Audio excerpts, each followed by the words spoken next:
Permutations involve a sample where order matters, meaning that if I'm choosing a sample, if I choose this person first, they cannot be chosen for another position, or so forth. So an example would be if we have a small class of 5 students. I'm just using a small class so I can demonstrate how you can do it by the odomino method or the easier method of permutations. If I had a class of 30, I would definitely want to use the formula instead of the odometer method. But if we had a class of 5 students and we want to elect president, vice president, secretary, we can have quite a few different options.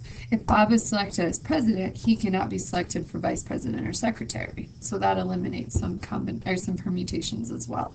So 3 possible choices would be Bob, Pam, and Tom, Pam, Tom, Bob, or Tom, Bob, Pam. Notice I'm only using those 3 people. Tim could be president, Sue could be vice president, and Pam could be secretary. There's a lot of different options. And you could go through and you could figure them out. But again, if one is selected for one position, they cannot be selected for multiple positions. So we could use the odometer method. So if I look at this way, if I am starting out with 5 people right away, I have 5 different options for president. But once I choose one of those options for president, I will have 1 less person for vice president. So that gives me only 4 the next time. And then for secretary, I have 1 less person, which would give me 3.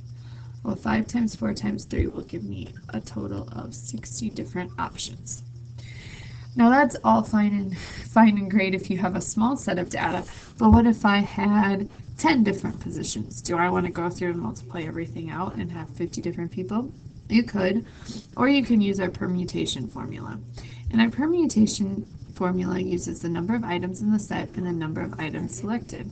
Well, our n value is the number of items in our set. So we have 5 different people we can choose from. So that's our initial set of people. And we want to choose a total of 3 individuals. So 5 is our total number of people. 3 is the number we want to select for positions. So we're going to plug those in. We're going to end up with 5 factorial divided by 5 minus 3 factorial.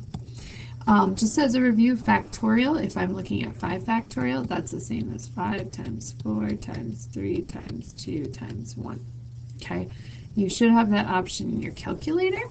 If you have a TI-84, if you go to math, scroll over to probability, PRB, it's the 4th option. Okay, otherwise you can do it by hand as well. And 5 minus 3 is 2 factorial, which is 2 times 1. So you could go through and multiply that. If you did, you should also get the possibility of 60 different combinations that could happen. So that's the permutation of that event occurring. The other option for those of you with a TI-84 is we actually have the permutation option in the calculator. And it looks like NPR is what the function looks like. So if you go to math, scroll over to your PRB option again, you will see an NPR. The way you would do that in your TI-84 is you would first have to put in the 5 or your n value. So you would type in the 5, which is your n. Then you would go to math, scroll over to probability and choose NPR.